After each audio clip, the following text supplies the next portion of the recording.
Dis 10 jaar terug wat die hele land geskok was oor die vrou van die toe Port Elizabeth, nou is dit Gqeberha, Jade Panayiotou, wat spoorloos verdwyn het een oggend.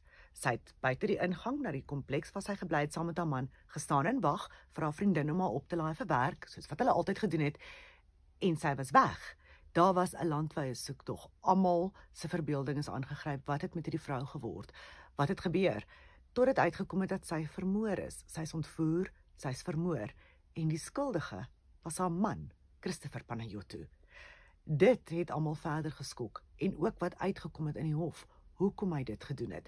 Die feit dat hy die erelofprysing wat hy by haar begrafnis geskryf het, sommer van die internet afgehaal het, en dit voorgelees het asof dit sy eie woorde was, dat hy 'n buiteegtelike verhouding gehad het, en dat al wat sy wou hê, was 'n gelukkige huwelik. Die moord op Jade Panayiotou is die week se episode van True Crime South Africa, die Afrikaanse weergawe.